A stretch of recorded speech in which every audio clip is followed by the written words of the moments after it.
Hello, everybody. Welcome back to our class. Today, we're super excited to have with us Oshubi Craig. Oshubi is the founding director of the Center for Arts, Migration, and Entrepreneurship, the CAME Center, here at the University of Florida, based in the College of the Arts. Oshubi, welcome to Principles of Entrepreneurship. Jamie, it's a pleasure to be here as my phone rings in the background. It's okay. That happens, right? The minute we start. No worries. So let's just go ahead and dive right in. First question I always like to ask people is, when you were growing up, did you see yourself in this role? Interesting. Growing up, I was very clear that I was going to be an astronaut or an engineer for NASA. So my background is in industrial engineering. I started out going to school very focused. I was going to go for aerospace. That's what I was going to do. I wanted to build planes like every kid when they were in third or fourth grade. But I'm a musician. And so I've been playing music my whole life. And I got to a spot where my music and my science stuff coexisted really well, but then also had like strange moments where they were definitely trying to push me in different directions. And so ending up in the position I'm in now is kind of like a dream. So people ask me like, how did you land yourself in this position and all this stuff? And I'm like, lots and lots of like, one day I'd like to do something like this. And I've said that a couple times, and I'm thankful to have been in a path where I've landed in my quote unquote dream job a few times. And I'm like, I'm doing something. I'm like, hey, one day, what about something like this? And then it's kind of materialized. And so I think for me, because I am steeped in, as a percussionist, specifically West African, Afro-Cuban percussion, been doing that my entire life. And then a passion for numbers. Like I've always excelled at numbers. The words, not so much, but the numbers, I'm there. I'm the guy. And being in spaces where I get to use that. And so the thing I loved about going to school for engineering was it was really all about problem solving, and especially industrial. Industrial is like, go into the room, like how do we make moving in the space more efficient? And I love that, and that's what's really helped me in the world of being in an arts-focused space. And so, yeah, I mean, I wanted to do a lot of things. And of course, I wanted to be rich and famous playing music all over the world, which I got to do at points in my life. I traveled all over the world and played music and been in some great places, but always felt like my skills as an organizer, as a person that could bring people together to kind of take ideas from like, it's an idea into reality has been one of my superpowers. And so that's kind of how I ended up in this thing where when I was a kid, I definitely did not see this. I laugh at myself being back here in Gainesville, walking around on campus where I used to like run around with my friends and skateboard and get yelled at by security, like, get off campus, don't jump on that. To be now like working at UF is an amazing thing. And so, yeah, I mean, I've dreamt about it, but it's always different every time. I'm like, you know what I want to do? I want to do this. And then that is materialized, 4 or 5 years later, which is an amazing thing. Yeah, it's always easier to connect the dots looking backwards. It makes sense. Right now I see how this all fits together, but when you're in the thick of it moving forward, it doesn't necessarily look that way. When you were coming out of school, I mean, what was your first gig? What were you doing at the time? Legitimately, my first gig was being a musician. I gave myself the space. So I'm in school, and even before I went to school. So I graduated from high school, graduated from Gainesville High School. Shout out to all the GHS kids. Okay, there you go. And was playing music and was active and said, I'm going to go up to New York for the summer and I'm going to just be in the music scene. And so I'm up there and I'm drumming for dance classes and I'm playing with musicians in clubs and I'm like having a really great time. And I made a commitment to my mother that like I wouldn't go the path of like all the musicians. I'm finished with school. I'm just going to be a musician because I saw what that life was. And she said, at least get a degree. Get a degree and then, you can do whatever you want. And so I came back and I ended up going to Florida A&M University, majored in industrial engineering, had a minor in jazz studies, was there on a music scholarship. Okay, interesting. And so again, being in these two separate spaces, but when I graduate, I'm like, I'm going to be a musician. I'm going to go out into the world. And so I moved to Philadelphia and I'm performing with different dance companies. And I'm in New York working for Lincoln Center and the Alvin Ailey American Dance Theater, doing arts and education programming, working with music organizations. I'm doing all this stuff. And I'm like, I can survive as an artist. This is the dream. I'm in Philadelphia. I'm working in New York. I'm living the artist dream. And it's great.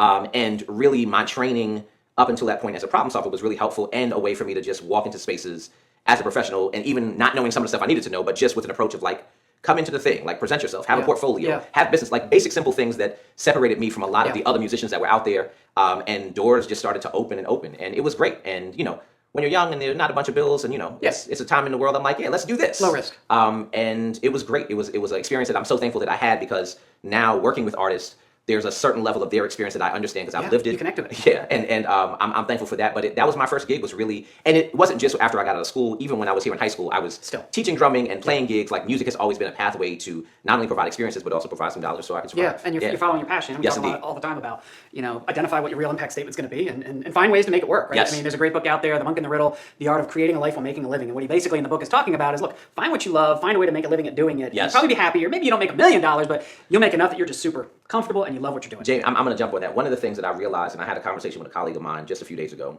I have a relatively broad set of talents and been able to do a lot of different things. And I bet on myself quite a few times where they're like, why are you going to try that? And I'm like, we're going to see what happens and see how it feels. And I found myself in jobs and in positions that I was really good at. And then after I got to the middle of it, I was like, I don't actually love this. I'm good at it. I can do it. But I don't love it. And that has been good because then it's allowed me to really cultivate something where not only am I relatively decent at what I do, but I also love the content. I love being with the people. I love the ideas and the challenges, and really cultivating a space to do that. And that's something that I cherish because I know a lot of folks, and it was one of the reasons that instead of going after I graduated, a lot of my friends went off to consulting companies and different firms, and and out of school they were making decent money, and I am scraping nickels and pennies together. Sure. But I was really happy, and they were, as with a consultant, I remember a good friend of mine was dropped in Paducah, Kentucky. No slight to anyone from Paducah, Kentucky. We're going to get a letter from the Chamber of Commerce from Paducah, Kentucky. But for a kid that was from a metropolitan area in the Northeast, that was a major culture shock and adjustment. And, these consulting projects are you're at work on Thursday and somebody sends you an email and they're like, great, on Monday you'll be there for 7 weeks. Sure. And how you function in it. And so it was a very quick lesson of sometimes the quote unquote opportunity, there's other costs besides just with the money. Of course. And so that was something that was really great for me. And that's part of the reason why I was like, we're going to see if we can make this music thing happen. We're going to be an artist and live in that world. And it was great. And also I like the other side of it, when the money shows up every 2 weeks. And, I enjoyed that as well. You're playing the long game, right? Most and that's hard to do, right? I mean, when you're certainly you're an industrial engineer, right? You got a consulting company called. I spent almost 3 years at Deloitte Consulting, and we had a lot of industrial engineering students. Yep. And here I am living in Atlanta, and you're right. You're being sent off to Hell's Half Acre, no man's land. They're paying you well, but is it really what you want to do? And you're enjoying it? And I think the beauty of it is you found ways to blend that skill set, right? Industrial engineering is a lot about process improvement, business management, and take that and tie it into your passion. And you said you mentioned sort of this notion of I'm good at it, but I might not enjoy it. It reminds me of Jim Collins' Good to Great, the hedgehog principle. Exactly. Right? You're good at it. You enjoy doing it, and oh, by the way, somebody will pay you to do it. Exactly. And it sounds like right now, at least for the time being, you're in your hedgehog. I definitely am. It's really interesting because what we're doing inside the center, and first off, a big shout out to Jamie, who was one of our affiliate faculty members. The concept of really this intersection between arts, migration, and entrepreneurship, and those terms by themselves are tremendous. But this triangulation that's happening here in the state of Florida. Florida is one of the fastest growing states in the country. And because we are here in Florida in a lot of ways, we don't understand how unique this state is. This is a place where every day someone wakes up today and they say, you know what we're going to do? We're selling the house, we're moving to Florida. That happens every single day. Yeah. It's been happening every single day for 25, 30 years. And that influx of people is incredible. And in many ways, for me, someone who grew up in New York before I moved to Gainesville, New York was many ways the gateway like that to the world, where people would be like, you know what we're going to do? We're going to move to America and we're going to New York City. And we're going to be a part of this thing. That's what Florida is for so many people now. And especially South Florida, which is the gateway to Latin America and the Caribbean. So many different cultures that are represented. And our state is unique in the sense that we have so many things that attract people here, but in many ways, it's culture and tourism that get people off the plane every single year. Yep, for sure. That concept and that, again, triangulation between arts, the migration of diasporan cultures coming together, and then the entrepreneurship, that the people that show up, they're like, all right, get to work. Okay, so these are the 4 skills that I have. So let me figure out a business to do this, and then I also do this, and I can put these other things together. And then there's the flip side of just the entrepreneurs that are baked into many migrant communities, but the artists who happen to be your Uber driver, and happen to be your chef, and happen to be these other things that have all of this capacity, all of this art form, all of this intellectual property sitting in their heads that in many ways fuels our entire economy. Like the thing that makes Florida go is tourism. Yeah, for sure. And it's not just tourism in the Disney sense, and Disney is a powerful driver to our economy, but it's all of the other reasons that people show up. And it's the fact that this is a melting pot of culture in this part of the world, not even just in the country, but in this part of the world. And so being in a center that can be a part of those conversations of how those things come together, and specifically how are we making sure that those communities that are coming together to bring all of that output are also benefiting themselves. Yeah. And there's tension in that, and there's complications in there, but there's a lot of economic output, and something that for us, I believe that we need to study, we need to cultivate, and be in the conversation. And I give credit to the provost and to our dean for having the vision to say, let's do something different. This concept of how are we solving not just the issues that we've had for a long time, but how are we future-proofing ourselves and looking at the horizon.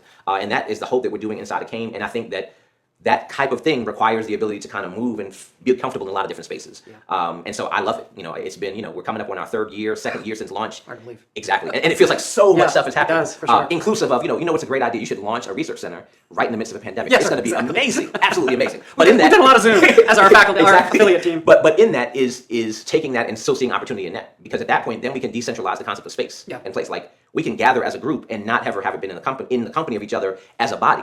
And so then at that point, I can take people that are all over the country and literally all over the world and bring them into the conversation. And so always the ability to kind of make that shift in what is my challenge, what are my solutions, what are the options that I have, and being free in that as opposed to being bummed and saying, oh, we'll just wait until things go back, and we're still waiting. Yeah, I was going to bring up the dean. What was her real driver? What drove this conversation initially? Legitimately, as the story is told to me, and I got to give credit to Tony Kolonik, the former associate dean, listening to him tell a story, and then our dean Onye Ozuzu, of right when she arrived, within weeks, the university puts out the moonshot call of how is it that UF is helping to address the challenges that we have in society, and how are we looking at the future. And so they put together this concept called Migration Redefined, and it's really talking about what I referred to earlier about the influx of migratory communities that are coming into the state, all over Latin America, all over Caribbean, all over South Asia, all over Africa, showing up from day one, many of them credentialed, some of them not credentialed, but with a drive of, I can make opportunity, that this land, this country that we live in is still full of so much opportunity.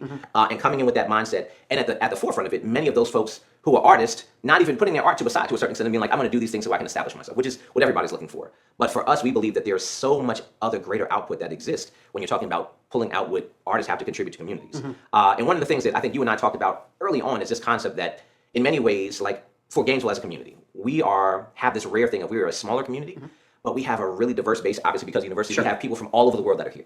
We have a great performing arts center, we have a great artist community. And per capita, compared to like a place like Jacksonville, much larger footprint, we have a vibrant community here. But we'll still lose people that'll move to Jacksonville because it's a larger place, because it's a different feel when you're in a larger city. There's this feeling of like there's more stuff going on and there's things happening, where in Gainesville, once you meet the artists, you know the 12 people that are doing the thing. Yeah, sure. Where in the larger cities, you just have more people, so you have more of a cycle of change. And that concept of what attracts people to stay in communities is always the quality of life things. Can I get something really good to eat? Can I have something to go do like when I'm off work?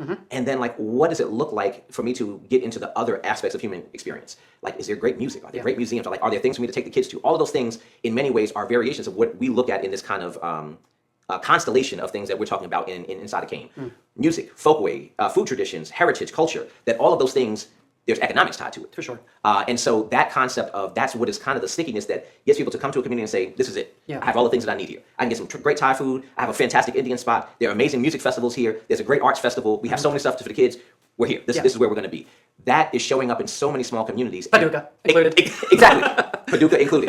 That becomes the thing that is the driving force. And then businesses are attracted to places where they went from, in one census, it was this big. And in another census, it's this big. They're like, okay, well, now they're ready for a Cheesecake Factory like we were finally here. Yes, right. It's all of those things that are the indicators that say that this community is thriving, and not to say that the Cheesecake Factory is an indication of thriving communities. I'm just saying that concept of growth is often tied to, in many ways, our cultural output, which is why people travel from all around the world to go to New York to be there on Broadway, to have those experiences. And so we believe that if we can be a part of that conversation, we can put ourselves in position, artists, people who are supporting that type of thing, study it and also participate in it, we can help to move the economy and the indicators of what does it look like to have actual economic growth for the state. You use the word diaspora. Earlier. Yes. Maybe for yes. the group you could define most that. Definitely, most definitely. So diaspora is a dispersion of people. And so for an example, they speak about the Jewish diaspora. The Jewish diaspora of people that are coming out of Jerusalem and that are spread across the world, obviously in strongholds that you get all over Western Europe, and then here in America you have the Jewish diaspora. People also talk about the African diaspora, people that are from the continent of Africa that are spread across the world. And so that concept of diaspora means someone is from somewhere else, they have landed in this new place,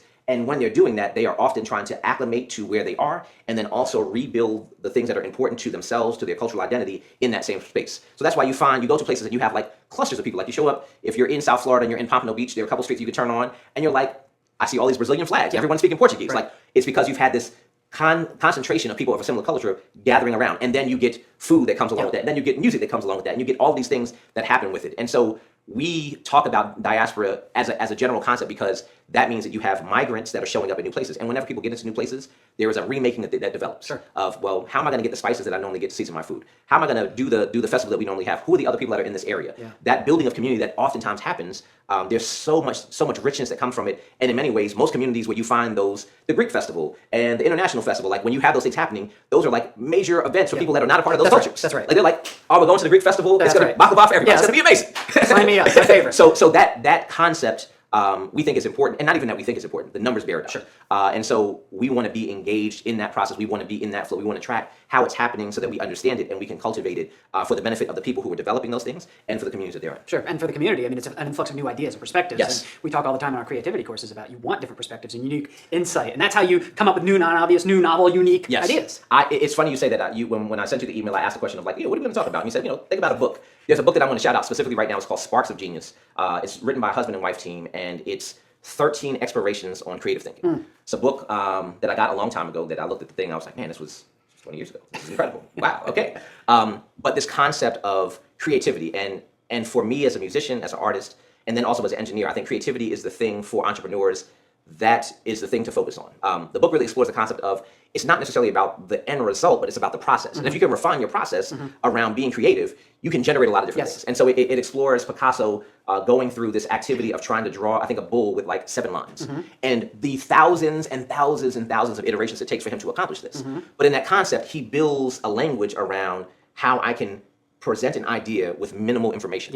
That I can reach into the idea of what you have in your mind and extract that with even less than you think I need in the detail. That concept is something that's always stuck with me and something that I get excited about because for me, I'm always curious about the process. Like someone who is in spaces where you are starting things, and in many ways, the gig that I'm in now is, for self-described as a startup. This is an idea. We don't know if this thing is going to work. Good luck. Here's some money, figure it out. Call us, let us know what's happening. that belief that like how we did it today, let's learn from it, let's be better tomorrow. Let's see how we refine our process and our approach. How do we develop how we describe what we're doing? How do we develop the activities that we have, constantly refining it, constantly refining. And if we get to a place where our process is sound, the output is going to take care of itself. Right. And that's something that I think is really, really important and is in many ways the approach that I have in the work that we are doing, because we are dealing with outputs of futures that we're not really sure about. Like we're exploring like what's going to happen in the metaverse, and we're exploring digital data rights for movement artists, and we're getting into all of these things that what's going to happen at the other end of it.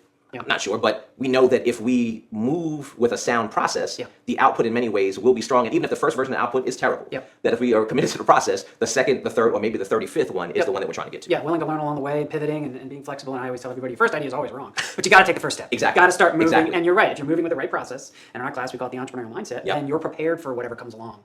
So let's talk a little bit about the center. You mentioned this idea of intellectual property on movements and things like that. So mention a couple of the things you guys are working on these days.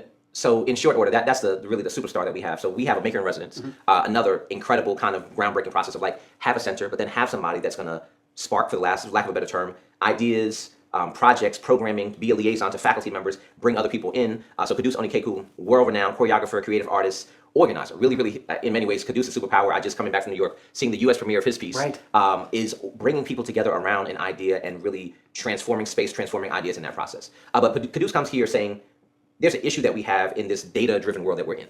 That if I turn on my phone right now and I'm playing a song in the background in the midst of the recording, and the recording goes up on YouTube, the YouTube algorithm is going to look at that, and at a certain point, probably around that 5 or 6 second mark, might send us a violation to say that you don't own the copyrights to be able to play this music in the middle of this thing. You got to take it down. That exists for music, and everybody understands. Okay, I get it. Clearly, in the written world, same thing. Most definitely. Copyright, very understood. Very understood, simple.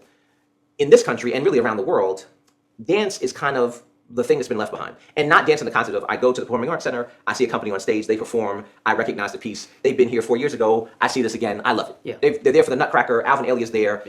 I understand what that is. But the concept now of movement, meaning that one signature move that someone creates, there's not a mechanism right now to actually copyright or trademark that. Because the law actually says that you have to have a full-length piece, and what's defined as full length is something longer than one specific movement.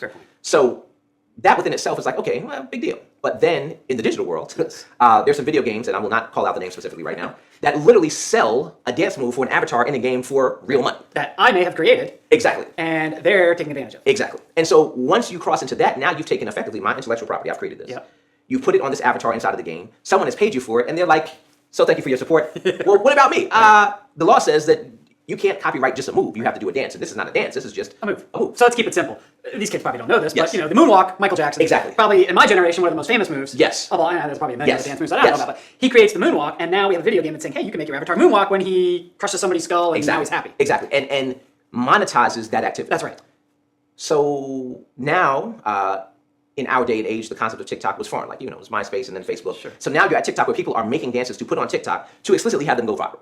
And sharing them, which within itself is great. The question is, once someone decides to monetize it, I'm going to put it in a commercial, I'm going to put it in a video game, people are going to pay money for that content. Why are you not also providing some, again, we're not saying all of the money, but some share of that money, like any other person who writes a jingle for a commercial and writes a song that's going to be featured in a movie, they're going to get paid royalties for the displaying of that content. So we're trying to develop a system to basically have it so that I can register my movement inside of a system so that at a minimum, when you go to court to say, well, how did you create it? When did you create it? I can say, here's a digital stamp of when I did so. Here's the motion inside of the system. It's mine. I now should be participating in it. And it's not even tied to, and people go, well, so that means if I'm in a club and I decide to do my thing, that somehow I have to pay you money. Like, no, you don't. Because I can sing Over the Rainbow all day long if I want. But once you decide to monetize it, then we're going to have a conversation. And so this concept, again, of... Let me tell you, nobody's monetizing any moves that I ever made in any club, anywhere. So anyway, sorry. So that is something that we're exploring. And again, it's one of these things where we're hopeful, we're optimistic that we can solve this problem. And I think that for me, as someone who has definitely studied entrepreneurship, at the end of the day, it's all about like, what's the problem? And do you have something that's a solution to that problem? And we're not running out of problems. No. So there's always opportunities for entrepreneurs. Yes. And so our hope is that we can be a part of creating a way for artists to be able to register their information. And then in this digital world, in many ways, be able to now say, I actually own the code that represents that movement. And as a result, now you have to compensate me because you're utilizing it. And, before Shazam, they said that was impossible. Before YouTube decided to develop an algorithm that could analyze music and within about 6 or 7 seconds say, this is this song. Do you have the copyright? No. Taking your video down. we will get there with dance movement soon, and in many ways, there is an entire community, an entire ecosystem of artists all around the world that will be put in a better position as a result of it. Gotta ask what if? What if we could do XYZ, right? And that's it. Yeah, I mean, and that truly is, and we're at such a great time here at UF, specifically our partners, Digital Worlds Institute, Angelos Barbudas and Wimbin Go, are just phenomenal thinkers and incredible. Wimbin is an incredible data scientist, like just remarkable. You tell women the things like, okay, Yeah. get back to you, and then it comes back with, what about this and this? Are starting to train a few of the AI algorithms that we have access to be able to not just take people into a studio like this and put on a motion capture suit and then have them do the motion, but literally take it off a cell phone video. Yeah. And once we do that, now the infrastructure that's needed to be able to do that all shifts. And we're so dependent on these mobile devices in this day and age that is the step, and that's the what if that we're trying to get to. And when that happens, I think that we get to a place where we get to help change the world and hopefully change it for the better. How important has networking been in your career? Oh man, that's a great one. There's a saying that some artist friends of mine that says that have a net that works, and that is for artists, that is a critical thing, that your next gig oftentimes is tied to the people who told somebody about you to get you into the next gig. And for me, I wouldn't want to say I've relied exclusively on my network, but my network has opened up pretty much every major opportunity I've had in my life is because somebody was like, yeah, I know this guy, he does this thing, you should do it. And that's really powerful. One, it's an indication of after the second time it happens, it's not just because you know somebody, it's because you're producing. Yes, exactly. So there's that part. You can know a lot of people, Yes. but if you get there and you fall flat on your face, you're not gonna, that's not gonna continuously happen. But really, really important. I'm generally a people person and have always had a pretty strong ability to walk into a room, find the people, distribute a bunch of cards, and make things happen. Yeah. And the courage to walk into a space to not know someone and just come up and say, hey, I'm Oshabi Craig, I do this, here's my card, I'd love to be in contact with you, do you have a card, can I get your information? Having a Rolodex of people to go to is so important because there's so much that happens that is absolutely not based on the fact that someone is the best or that they're the first. It's that are you connected to the right people that can actually make something happen? Right. And part of making something happen is putting yourself in position to be there when things are happening. That's right. And that means that you build a network to have you in those conversations. And in many ways to have a network of not people that are doing the same thing that you're doing, but they're the people that are doing the things that you want to do. Right. I want to do X, Y, Z. So figure out a way to go meet some people that are doing that thing. And it might be 3 or 4 steps of where you see yourself in your career or in the opportunity that you're trying to cultivate, but that's literally how it happens. And then you find out that the circles of the people that do stuff are all small. Yeah. That once you kind of crack your way into it, they all know each other. Yeah. And you're like, oh, okay, well then if I can have a conversation with one person, then they can put me in conversation with the other person, and then now I'm in to being in those spaces. So it's been absolutely critical. I'm thankful to say that I have had a lot of opportunities come my way, and there's something special about when somebody calls you up to say, hey, this is going on, we'd like you to come do this for us. Yeah. You get to enter a space in a different way when it's not just I threw a resume out there and I hoped and prayed, and then I found a gig where people start to call you into opportunities. Yeah. And a lot of that is really having a strong network. As I said, as we were getting set up, I'm going up to the A2RU conference, which is another place to build more network, to connect with other research universities around the country that are focused, that have really robust arts programming, and to build a network with people there to see what things we can work on together, to find out about what they have going on, to, again, put yourself in position of the people that are making things happen, be inside of those conversations. Yeah. How about mentors? I've been blessed at every point having people that have really put a lot into me. And I'm going to start with my one of the most influential people in my life, my college mentor, Dr. Beverly Barber, who was a PE and dance professor at Florida A&M University, and really taught me how you got things done inside of a higher education environment as I worked for her as a work study student. And the concept of, and it's a lesson that I tell my people all the time, if you're going to an office and you show up and it's a cold call, you are received one way. But if I call ahead and say, I'm sending him there to meet with XYZ person, and I get there and I'm like, such and such, this person sent me, how you're received in that space is fundamentally different. And so having people that will even just make an introduction for you makes it different in how you're perceived in that moment. And it's small, simple lessons. This is pre-computerized transactions. This is still when requisitions were moved around by paper and you had to go and show up and be like, sign your name here and stamp this and do that. And in that process, really understanding how the machine works and how do you get things done. Really, really influential and important. Musician mentors who shared what does it look like to be in this business and how you approach it, and the discipline of being on time and being ready to work, and being on time means being there 15 minutes ahead of time so you can scope out whatever the environment is that way. And all of these little small things are critically important. And then as I moved, and again, never in my mind was what I'm going to do? I'm going to become a college administrator. That's what we're working towards.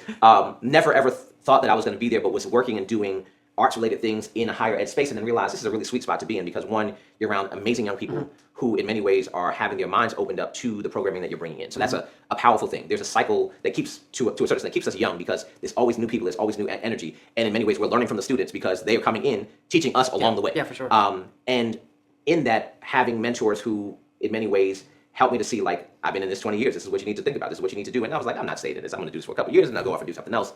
And 15 years later, I'm still in this like line of work doing this stuff, and it's great in that. I definitely have to give a shout out to a good friend of mine and great mentor, Dr. Macaulay Abdullah, the president of Virginia State University, who I've worked for 3 different times in my career. And watching this guy who was 95% of the time the youngest guy in the room lead people.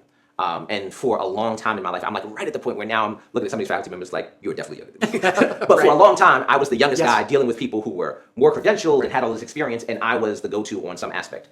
And watching him navigate that, he's in, I think, his 7th year of being a president and like just cracked 50 a couple years. Wow. So, like, Awesome. and incredible. But watching the work and more so than anything else, watching the work ethic, that it's easy for people when you get to positions of quote unquote authority to put yourself on cruise control and be like, we made it, we're here, and I got other people to do that, and I'm just going to sit back and do the thing. And for him, almost the exact opposite. That I'm going to show you how to work by showing you how to work, and like being on it and being the first one up and the last one out. And not to say that we want to encourage imbalance in work life. We're not encouraging that, but establishing a way of working hard and being consistent is definitely important.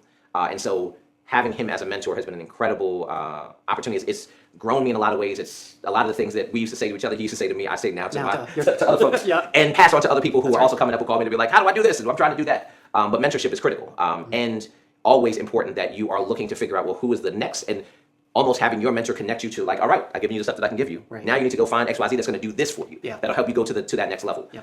And having a team of folks that you're talking to so that you're getting broad perspectives on things. And that's not to say that one person's word is greater than another person's word. It's just so that there are a lot of different ways to come up with a solution to something. But mentorship, man, it's such a critical thing because counting on the fact that experience is a powerful thing. Someone who has done the thing that you're trying to do can tell you all of the things that you can't really understand in a book or in a case study that happen in real life, that they're just variables that you can't imagine. And we'll tell you, well, this is one approach that we took when this happened to us. Like everyone is going to have a story, in 15 years from now, from the kids that are growing up now that like don't have a concept of when the switch was flipped on, the pandemic happened and everything stopped. Like, so what did you do? And like, how did you work? And then like, how did you make these decisions and all of those things? And that lived experience is really, really valuable because it becomes a launch point of how we think about teaching people through cameras. Yes, like exactly all of those things and making that switch. And so I think having mentors that can plug you into the next opportunity that can be pushing you towards that is critical. And I'm so thankful for my mentors, my peers that I'm in conversation with all the time, and then people that I look at, who with great respect and admiration for the amazing things that they've accomplished. Wonderful. Yeah. You mentioned Sparks of Genius. Do you have another book? What is another book? I mean, the simple ones, Covey books of, Habits of Effective People, and I thought about Power, the 48 Steps of Power. What's my guy's name? I see the book, the little colorful book, Orange. Oh God, I'm blanking. I was moving books around because I was like, flip through some books here and do these type of things. Got it. 48 Steps of Power. I have in the last few years gotten into reading biographies by people. Just to get a perspective on like their process. And one that I'm in the middle of right now, ironically, is the Will Smith autobiography. Aside from the stuff that has happened that we won't specifically address right now, his process and his approach and seeing like what were the driving things that got him to where he was, I think are remarkable to me. And I like books like that are talking about like how you approach a certain thing, how you're thinking about it. And in many ways, I think the biggest thing that for entrepreneurs, for young people that are stepping into the world in general is the overcoming of fear to say that I'm going to try the thing. And even against like better judging people are like, I think that this is a bad idea. So you're saying that you're going to sell your car. You're going to sell all the rest of your stuff. You're going to travel for a year. And then at some point you're going to come up with the idea to start a business. This sounds terrible.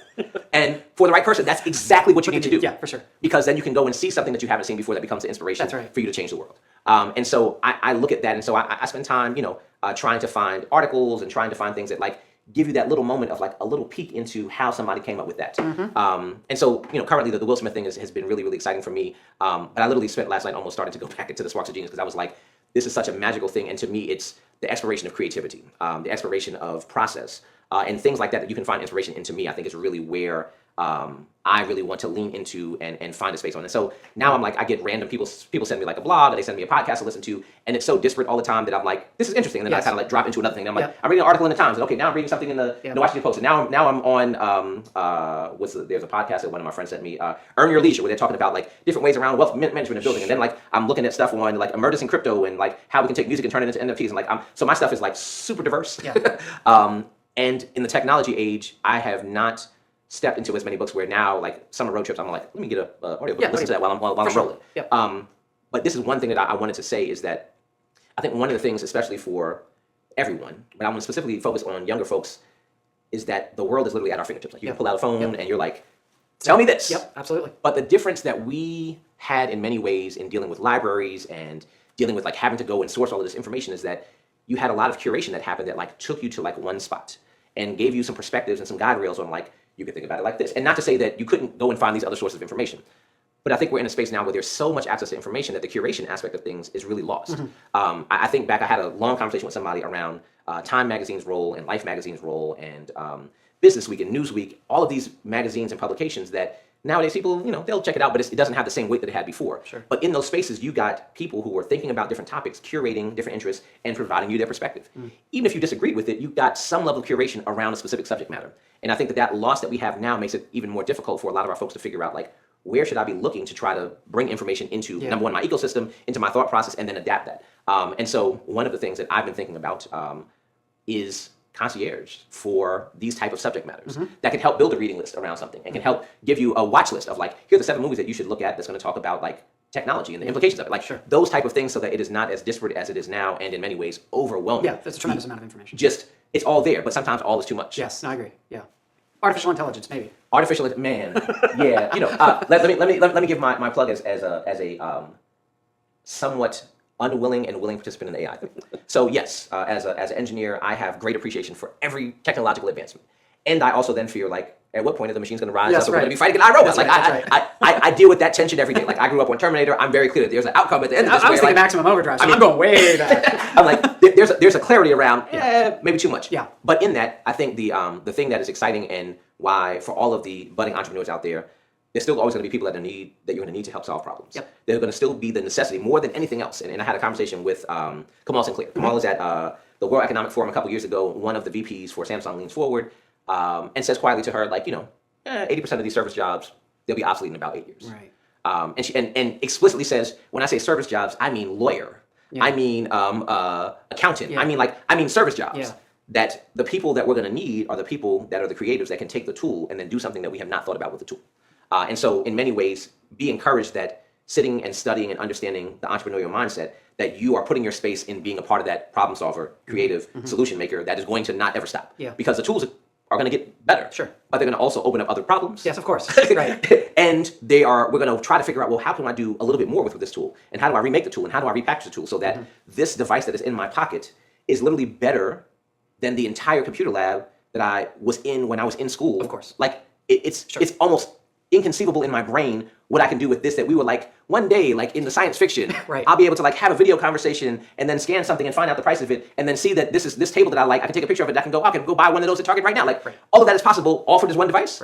Oh, okay. So yes, I've bumped my head and I've woken up in some future world. And the necessity of being able to see that next thing is going to be a skill set that, never goes out of style. And to your point, technology can save us, but technology could kill us. Oh, so, yes. Hey, you know what? I've got a great idea. Let's build an application where you can see other people's profiles, track their faces, and keep in touch. Right? It's a social network. What could possibly go wrong? And then you're sitting in front of Congress testifying with the bright lights. Most definitely So, saying, for sure. we just want to bring the people. We want to bring the world together. Right.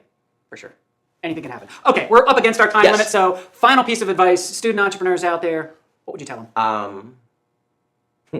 Piece of advice. The piece of advice is bet on yourself. Your path is not everybody else's path. And the best innovators are not necessarily the best students. They're not the people that get all of the A's on all of the tests. They're not the ones that everybody came in and said, oh, I knew that Jamie, he was going to be special. The best and most successful people are the ones that just refuse to quit.